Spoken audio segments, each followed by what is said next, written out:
Back in 1918, three explorers paddled into the deepest reaches of the Amazon in search of proof that giant anacondas existed. The Smithsonian wrote it off as superstition, while the rubber trappers called it a suicide mission.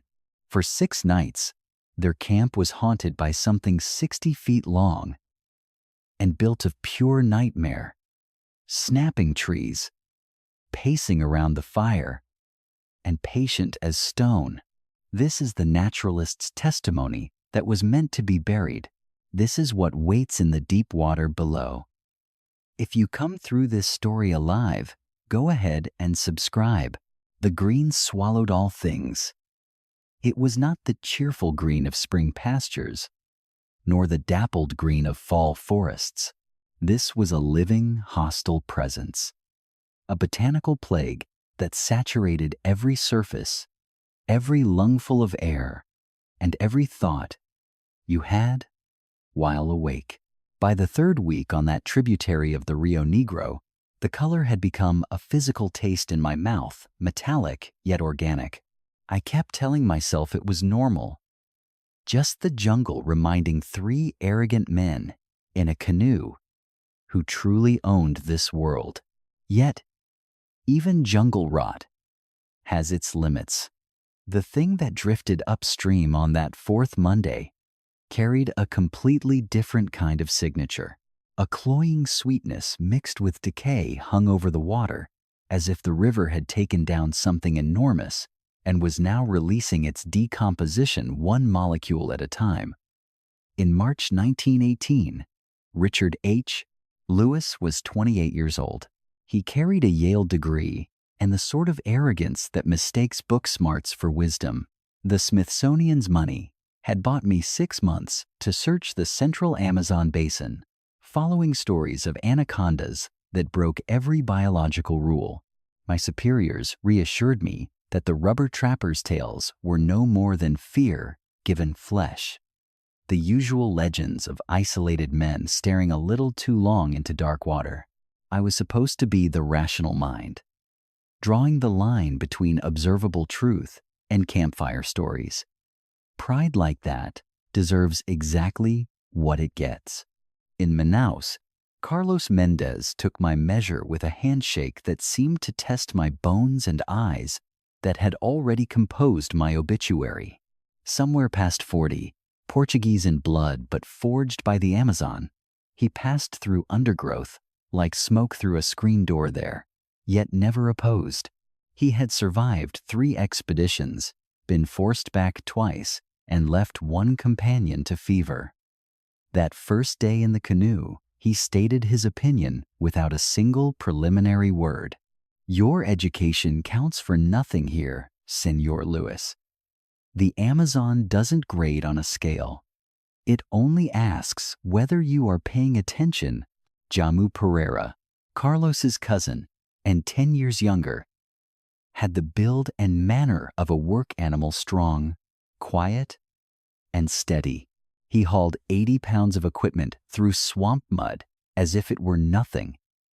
Even 300 meters from the nearest hint of civilization, he paddled with the same dull expression he wore when drinking his morning coffee. But the leather cord around his neck offered another story.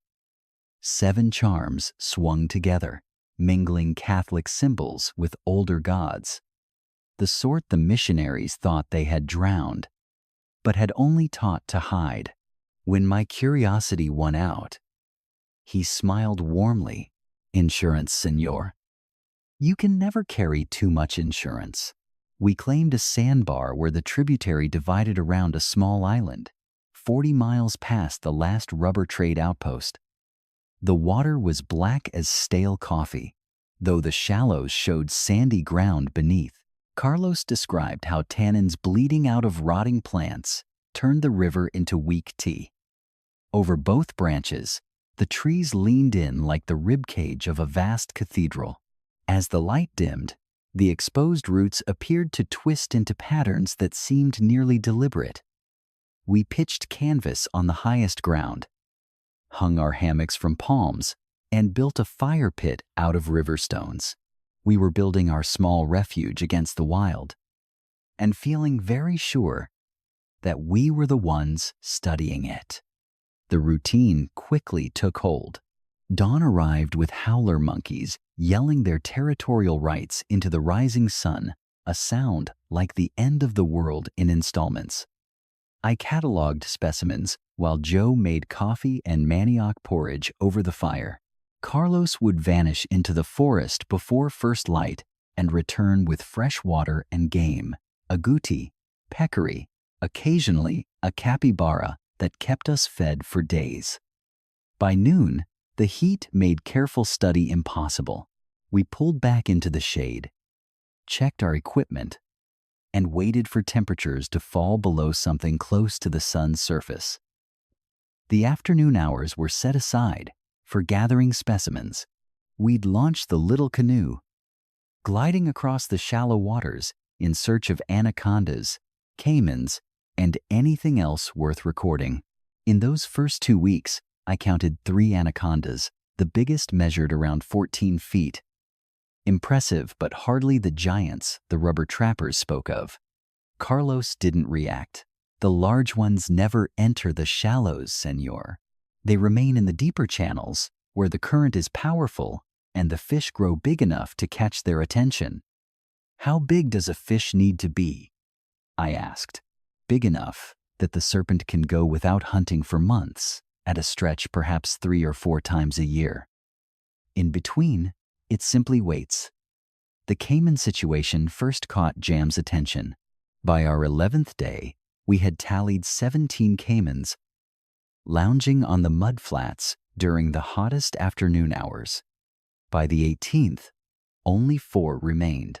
I figured they had simply relocated downstream, some seasonal shift, territorial disputes, a rational explanation. John disagreed when I raised the idea. They don't just vanish, senor. Not this way. Not simultaneously. He pointed toward the water. Something had moved there. Something the caimans clearly wanted to avoid. Over dinner, Carlos dismissed the whole matter, explaining that the dry season pushes animals around. The water recedes, territories shrink, and everyone becomes edgy. He insisted it was normal. Still, I observed him scrutinizing the camp's edge more thoroughly that evening before he retired, and his machete lay nearer to his hammock than was customary. 3 days after that, the sound began.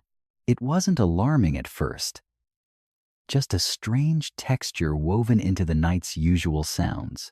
After nightfall, the Amazon never goes completely quiet. You grow accustomed to the steady hum of insects, the occasional cry of a bird, and the splash of a creature slipping into or out of the river. On the 21st night, close to 2 in the morning, I woke to an unfamiliar noise. It came as a steady, rhythmic drag, much like a thick rope being hauled across damp, soft sand. The sound continued for about half a minute. Before falling silent, I stayed in my hammock, netting drawn around me, and waited for the jungle to return to its familiar rhythms. A tapir, I told myself. Or perhaps a caiman dragging itself along the bank to another stretch of shore. The rainforest is filled with entirely mundane noises, yet they take on a menacing quality at 2 in the morning, especially when you're 300 meters from the closest telegraph post. At breakfast, Carlos admitted he had also heard it. Something substantial was shifting along the southern shore. He poured coffee from the battered kettle and said, "I didn't care for that sound." Joan gave a slow nod. My grandfather always said the largest serpents hunt at night. They move onto the banks to grab tapir, deer, anything that comes to drink. You hear that sliding noise, Carlos added, and you relocate. I replied, with more edge than I meant. We're not moving on the basis of old tales. I need at least another month of data. We've barely scratched the surface of dry season behavior. Carlos gave me a look. One might give a child who insisted he could swim a flooded river. It's your decision, senor, and you're footing the bill. That dragging noise returned the following night, and the one after that, always occurring sometime between midnight and daybreak. Always coming from a somewhat different point on the shore. By the fourth time, I actually climbed out of my hammock, took a lantern, and crept to the camp's edge. The lantern's glow cast huge, shifting shadows through the trees. Yet I saw nothing moving along the banks, only darkness, water, and that permanent green scent, now strangely heavier, as though the moisture in the air had gained physical weight. We found the first fallen tree on day 26, and it was no small specimen, but a massive one.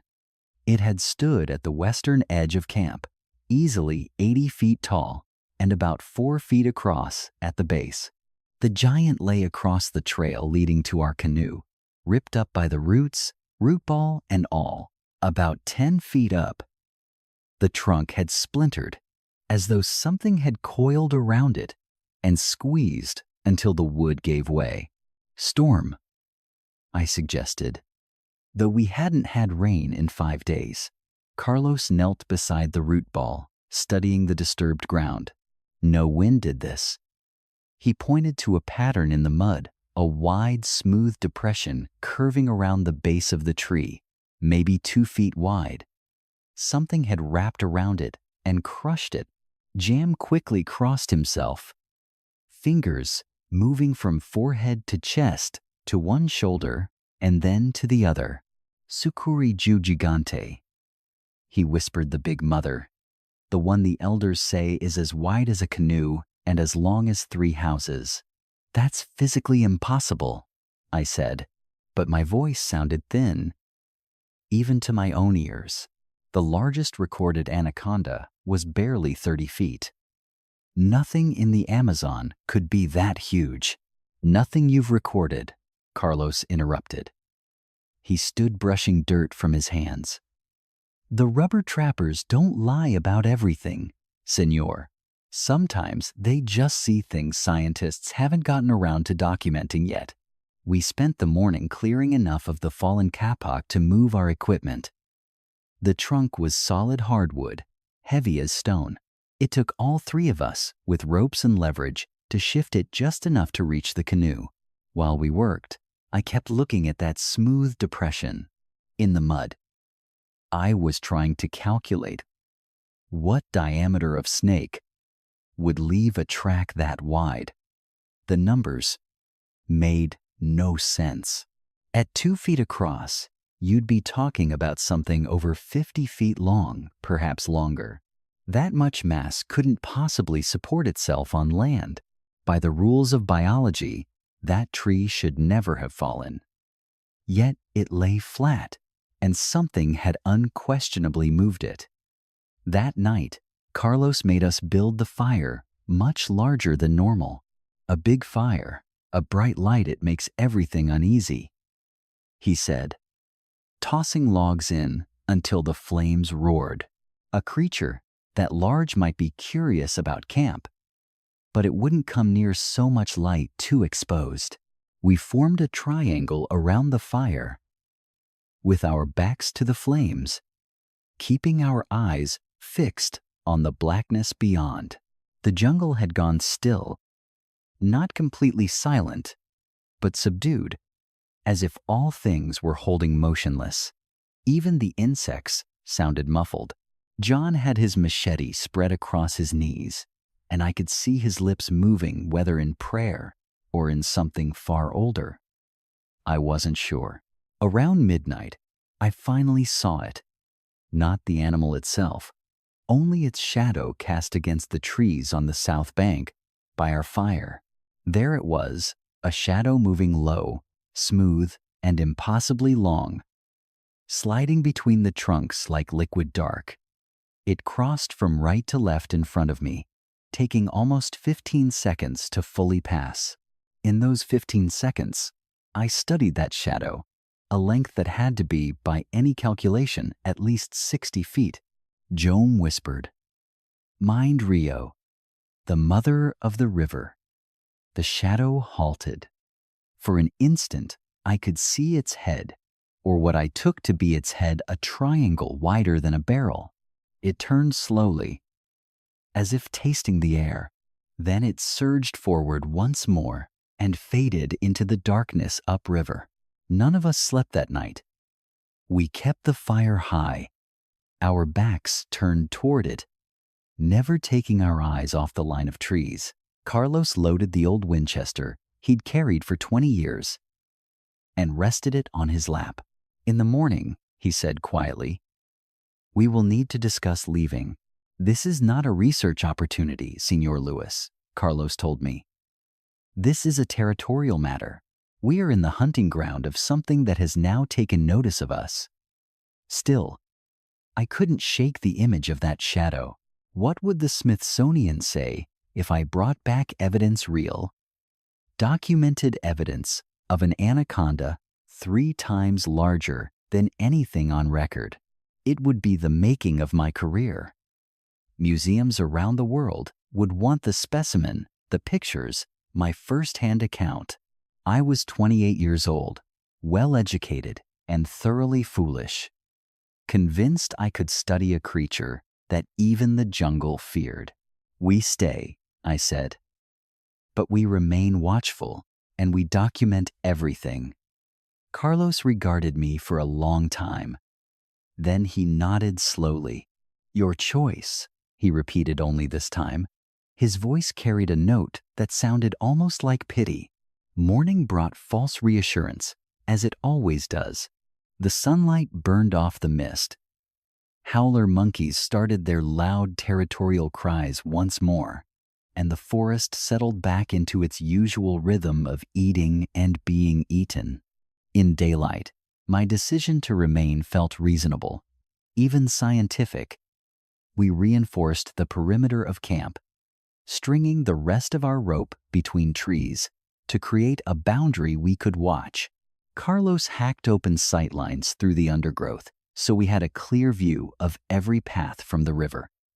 Joan gathered all the kerosene we had left, perhaps 3 gallons.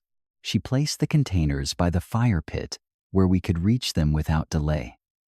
"If it comes into camp," Carlos said, loading fresh rounds into his Winchester, "we don't try to kill it. We try to drive it away. Noise, flames, confusion.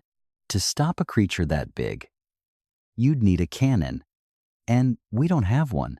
He looked straight at me. "You understand this? Yes, we're not hunters anymore. We are prey that has decided to hold its ground." I spent the day measuring the broken kopak tree, taking pictures of the track in the mud, and writing careful notes on the shadow's size. Scientific documentation, I told myself, would be proof enough to stand up to any scrutiny.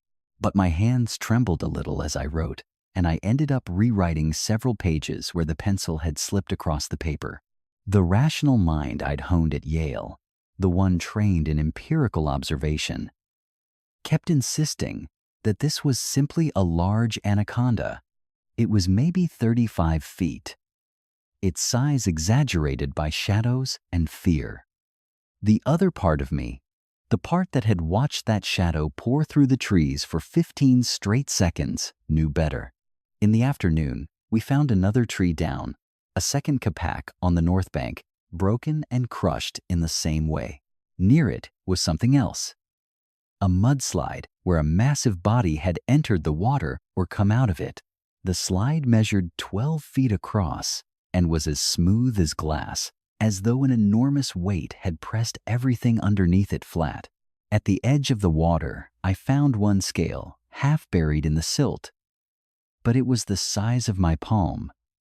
It was as thick as leather, colored deep olive brown with darker, indistinct markings.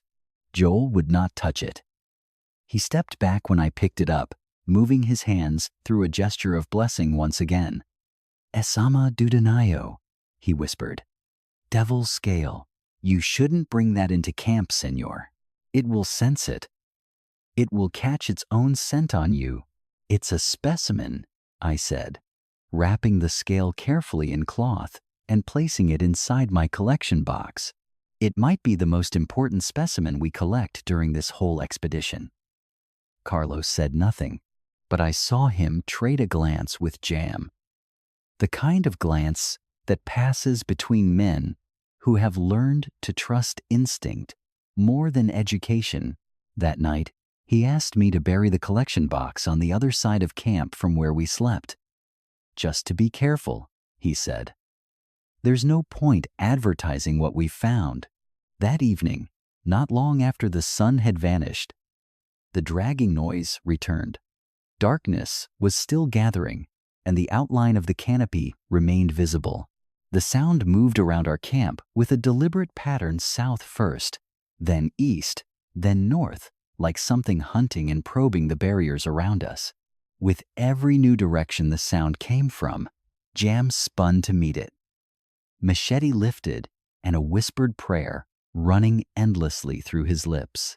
Carlos followed the noise with the barrel of his gun, but his finger stayed off the trigger. Hold your fire until we've got eyes on it, Carlos said. Sound travels oddly out here. It might be 50 yards off. It might be 200. Yet I sensed it was far closer than anyone wanted to admit. I believed it was near enough to catch the scent of our perspiration, our terror, and the kerosene we'd laid down in a circle around us.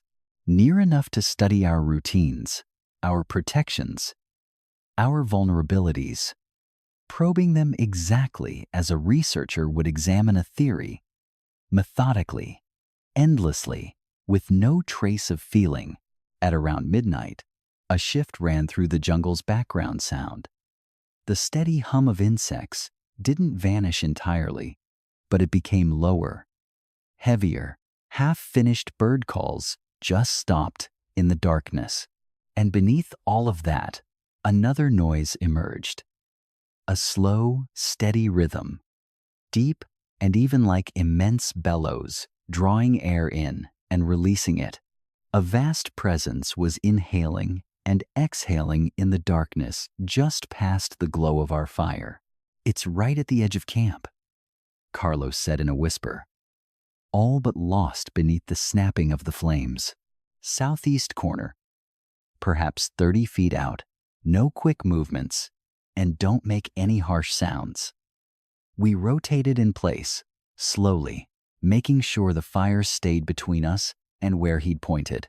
For a long while, all I could see were the trunks, the darkness, and the crimson flicker of firelight staining the leaves. Then something shifted, not fast, but with the relentless persistence of a deep river's flow. It stepped out from behind a wide root, and even in that faint light, its size became undeniable. A horrifying, impossible size. Its head appeared first, triangular and enormous, a full 3 feet across. At its widest, those eyes caught the flames and returned them with a cold, reptilian detachment that made my gut clench. This was not simply an animal running on instinct. There was evaluation in that look, a weighing of choices, an intelligence that had been honing its methods long before our ancestors ever mastered fire. With the head came the rest of the body, as thick as a rum keg as it slid out of the vegetation, covered in pale scales dotted with dark patches. Those markings would easily disappear beneath the water's surface. It moved a few more feet, then halted. Lifting its head roughly 4 feet from the earth, it swayed a little, sampling the atmosphere. A black, forked tongue slid out, long as my whole forearm, tasting, gathering information, making a choice. Joel let out a faint noise from his throat, caught somewhere between a whispered prayer and a cry. Carlos lifted his Winchester with great care, lining up his aim, but kept his finger still. Part of the serpent remained hidden among the trees, and I could tell Carlos was working through the same math as me.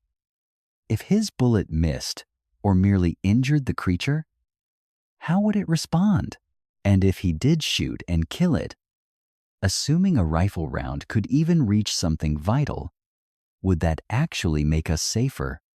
Or would we simply find ourselves camped alongside 60 feet of furious, dying anaconda? Everyone still, Carlos whispered. Let it conclude we aren't worth the trouble. The head continued to drift from side to side, a slow, almost mesmerizing motion. Then, with an ease that felt almost careless, it turned and started slipping back into the forest. I counted 15, 20, 30 feet of heavy, powerful body slide through the opening in the trees, its broad scales catching the dim light. At last, the tail passed by another 10 feet, at minimum, and then it was gone. What remained were flattened plants, and that thick, sweet odor I now realized had nothing to do with decaying jungle. That was the snake's own scent, the smell of a recent kill being digested somewhere in a deep, dark pool. Its body, a furnace of living warmth, was slowly breaking down whatever unlucky animal had approached the water at the worst possible moment. We never slept that night. It was impossible. We sat stiff and alert through until morning, placing fresh wood on the fire whenever it faltered. We listened endlessly for any sign of return. In my thoughts, I kept trying to make sense of what I had witnessed, to fit it into everything I understood about anacondas. I had to weigh it against known predator patterns and the boundaries of what is scientifically plausible in a universe ruled by energy, biology, and physics.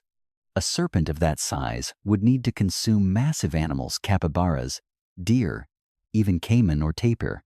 To carry such a massive body, it would have to live in deep water, with a powerful current bringing oxygen to its great weight. Its need for food would require an enormous hunting ground, stretching for miles along the main river, not some small backwater like the one we had chosen for camp, but there it was, prowling this stretch of water, coming back each night to check on us. As dawn started to break, I said, "It seems interested in us. We're something new to it. Perhaps it has never seen people in this part of the river before." Carlos gave me a look that bordered on dread. "This isn't curiosity, senor. It's disdain. It's sizing us up as possible prey. Predators act this way. They observe, they judge, they choose the perfect instant." He rose, loosening muscles that had stayed tight for hours. "We have already offered it 6 separate chances to finish that evaluation. Perhaps tonight it will quit observing and begin moving." Joel was already stuffing his belongings into a canvas sack. Some extra clothes, his good luck charms, and the small wooden cross his mother had handed him years ago. "I'm going," he announced, refusing to meet my eyes. "Carlos is free to remain. And so are you, senor.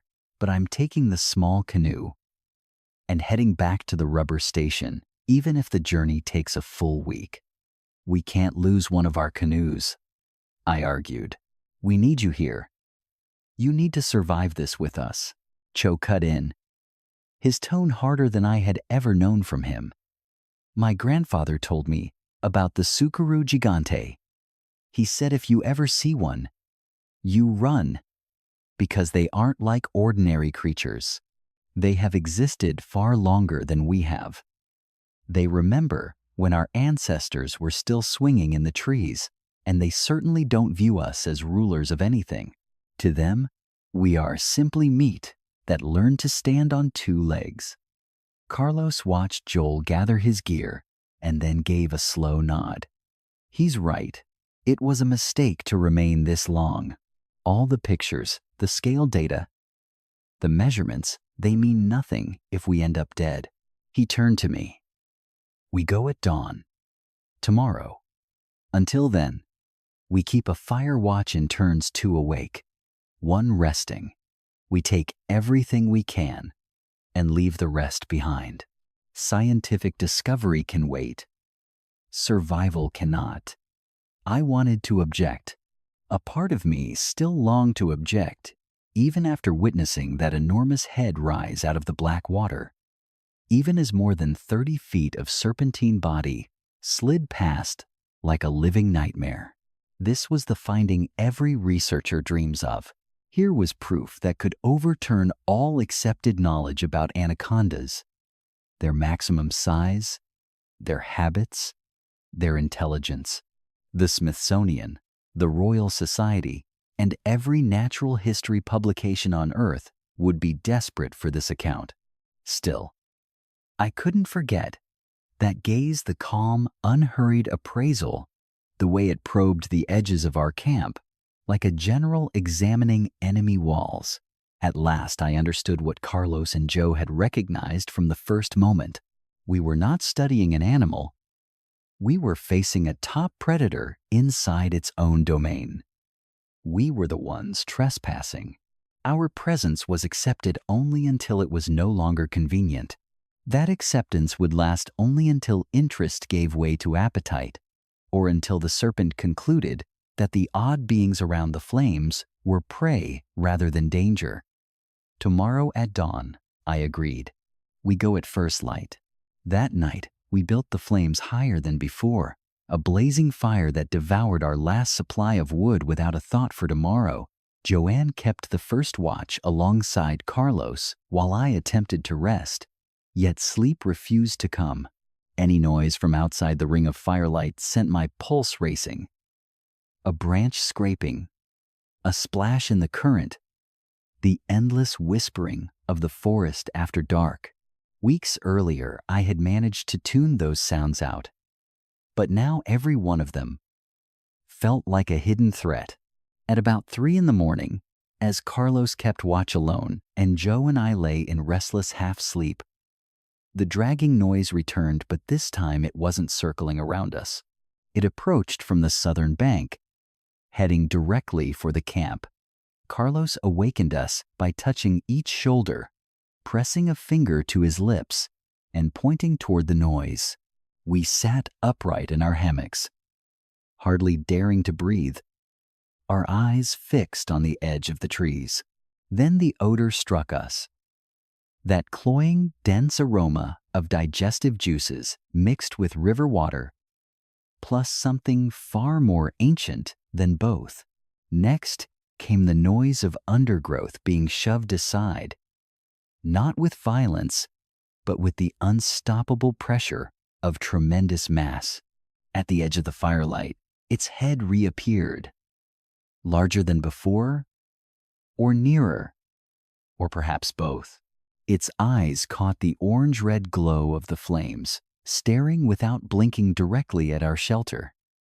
And this time, it did not stop.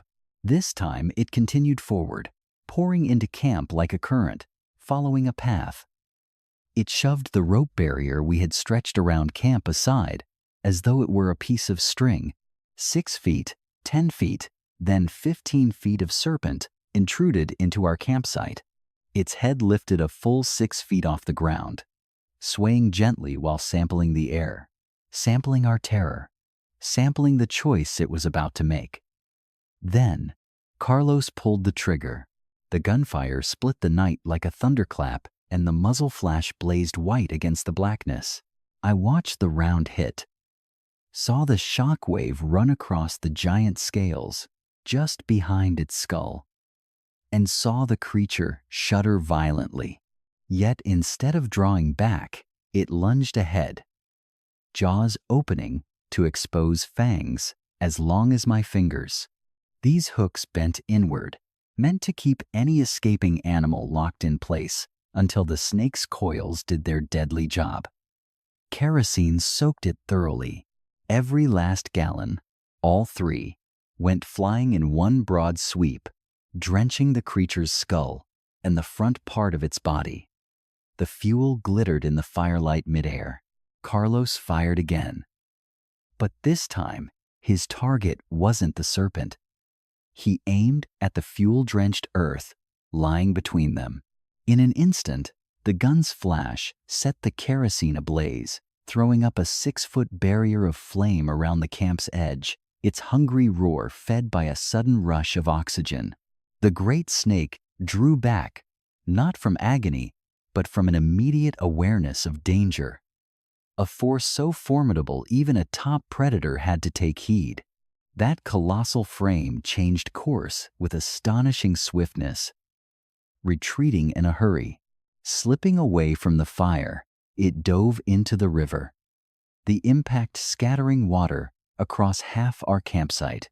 In that fleeting glimpse, I could judge its size. 60 feet at least, perhaps even longer. Along most of its body, it was as wide around as a human chest, thinning out only in the final 15 feet before the tail. Then it vanished beneath the surface, leaving nothing but spreading ripples on the black water that were soon swallowed by the river's flow. The flames died down rapidly as the fuel ran out, leaving behind charred ground and drifting smoke, while the three of us stood trembling in our hammocks, grateful to be breathing. "We're going now," Carlos declared, his tone calm, even though his fingers shook while he reloaded the Winchester. "Not at first light. Right now, in the darkness, no matter what. We'll head downstream with lanterns and keep going until we're well beyond the rubber station." No one raised a protest. We scrambled frantically, packing our vital supplies into the big canoe under the weak lantern glow. Rifles, provisions, water jugs, and our research logs. I seized my specimen box with the scale. And this time Carlos raised no complaint. Let the Smithsonian keep its specimens. Now, they'd learn what lurked in those profound waterways, places their refined naturalists never bothered to explore. John shoved off first in the smaller boat, driving it toward the main current, his flashlight tracing erratic patterns across the dark surface. In the larger canoe, Carlos and I followed, facing the rear as we rowed in reverse, keeping our eyes fixed on the campsite behind us. By then, the flames were only smoldering coals. It gave just enough illumination to make out the riverbank, to watch for anything surfacing, to inspect what had troubled it. About 50 yards downstream, I noticed something stirring along the shore where we had made camp. It wasn't the serpent at all. A smaller, 4-footed creature was picking its way nervously out of the forest. A young tapir, perhaps 300 pounds, approaching the river for a drink in the pre-dawn gloom. The tapir dipped its head toward the water's edge, ignoring or simply not minding the lingering smells of smoke and fuel. Then the surface exploded. There's no better way to describe it. One instant the animal was drinking, the next it had vanished, yanked below with such speed that no cry escaped it. All that remained was a furious whirl of water, a short-lived commotion churning the surface for 3 seconds or so, and then perfect calm. The ripples fanned out in flawless rings, gleaming in the lantern's glow until they too dissolved. From the front canoe, a hushed voice breathed, "Dios. No, we're not safe. It's still here. And it's stalking." We increased our strokes, shoulders aching, our boats slicing the black river with gentle splashes that felt deafening in the stillness. Any dark form upon the shoreline might be the serpent. Any tremor in the water might signal something rising. The river unfurled before us like a passageway descending into deeper shadow. We struggled onward, aware that a creature far bigger and far better adapted to this habitat, was searching for prey somewhere below. We rode for endless miles, pausing only when our muscles gave out, letting the boats float for the brief moments needed to gasp for air, then digging in again. Dawn finally arrived, shifting the sky from darkness to gray, and then to a thin, faded blue. A painfully ordinary sight. How could daylight come so normally after we'd almost been destroyed by a creature that science insisted was impossible? Why did the forest carry on with its usual chorus of birdsong and buzzing insects? We had just seen living proof that every lesson we'd learned, every methodical classification of nature we documented, had overlooked something profoundly basic. On the third day, we finally arrived at the rubber station. Those 72 hours had been filled with relentless canoeing, alternating sentry duty, and catching sleep in turns as the boats rode the current. For 3 days, we kept scanning the river behind us, watching for anything that suggested we were being followed, any ripple that defied the current. For 3 days, we flinched at each splash, every shadow, and whenever the water broke, with a fish surfacing or a bird diving. The man in charge of the rubber station was a Brazilian called Santos, overseeing 15 tappers. One glance at us was enough. He poured 3 hefty shots of cachaça without a word. He remarked that we appeared as though we had just come from battle. Our eyes were sunken. We were easily startled. Our clothes were decayed from perspiration and river water, and our hands were covered in raw blisters. I recounted the story of the serpent, the flattened trees, the giant scale, and the assaults we had endured. Back at our campsite, I displayed the sample from my collection container, a scale the size of a palm, bearing a clear olive-brown design. Santos inspected it closely, then gave a slow, unsurprised nod. "The tappers catch glimpses of them from time to time," he said, refilling our glasses. "Not frequently, maybe once every several years. They call them muro, meaning river mothers." He added, "The largest are said to be ancient, older than the rubber trees or the missions. They dwell in the deep pools where the flow runs powerful. Ordinarily, they pay no attention to humans," he continued. "But now and then, if you set up camp in the wrong spot, or when the river drops and their hunting territory contracts," he shrugged, "they can become inquisitive. And inquisitive is risky." I asked, "How big are the ones your tappers have encountered?" Santos paused to think. "One of my workers, Rodrigo, has spent 2 decades on this river," Santos said. "He claims he saw a specimen as long as 3 canoes placed lengthwise, possibly 20 meters, 70 or 80 feet, with a girth like an oil barrel. At dawn, he watched it break the surface, saw its entire form, and counted to 30 as it glided by his vantage point. According to him, it moved as if the current had become flesh, as though the water itself transformed itself into a serpent." Carlos and Joel looked at each other. What we had faced was genuine, neither an illusion nor an overstatement.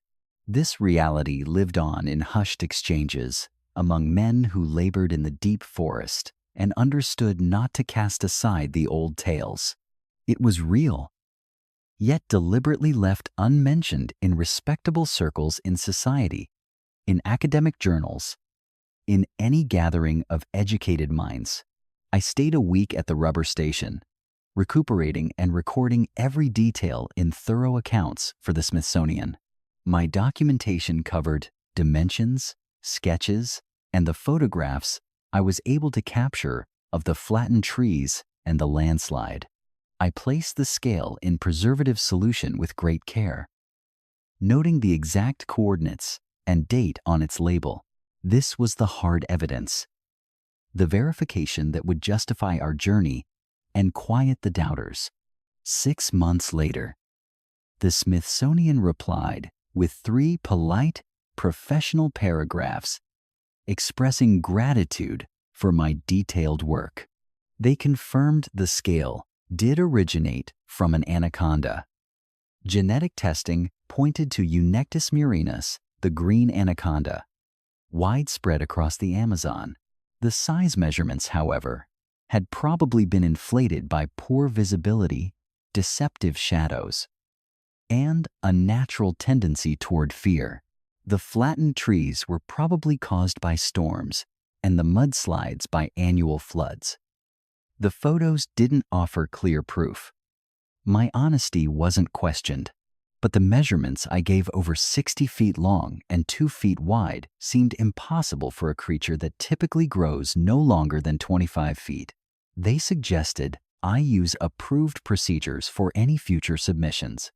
The letter bore the signature of the herpetology department chairman, under whom I had studied at Yale. His expertise was regarded as final. My report, regrettably, was categorized as the wild exaggeration of a remote outpost. I preserved that letter along with my field notes, photographs, and journal entries from the 3 days we paddled away from our camp. All of it went into a wooden box in my study, where it stayed for the next 34 years as I taught biology at a modest college in Vermont. I married, had 3 children, and they regarded their father's adventure tales as both exciting and invented in equal measure. I never set foot in the Amazon again. In 1923, Carlos wrote to me that he had led 2 further expeditions upstream, but he declined to make camp anywhere close to our former location. The rubber station had moved after a string of tappers vanished over the course of 18 months. 5 men, every one of them seasoned, disappeared without a trace. Their empty canoes were discovered drifting with the current, bearing paddle grooves gouged into the wood by something coarse and mighty. Carlos mentioned that Jono had taken up rubber tapping himself, but he stayed to the shallow branches and never the main deep channels. He had married, raised a family, and shared tales of the river mothers with his children. He demanded they vow to treat the water with reverence and never swim at sunrise or sunset. He also made them swear they would never set up camp on specific sandbars that the elders had marked with engraved stones. This was safety preserved through remembrance and storytelling, handing down the caution, even as learned men called it, folklore. Now I am 73, writing these words in 1963.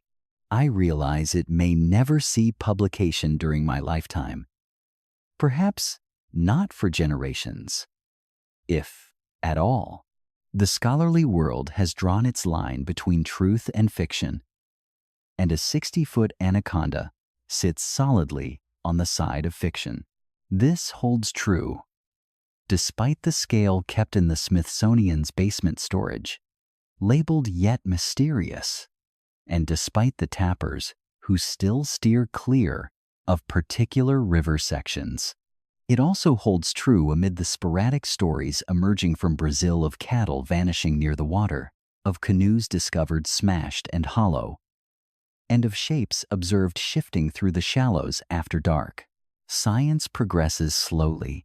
New information is embraced bit by bit, hesitantly, and only once proof becomes irrefutable.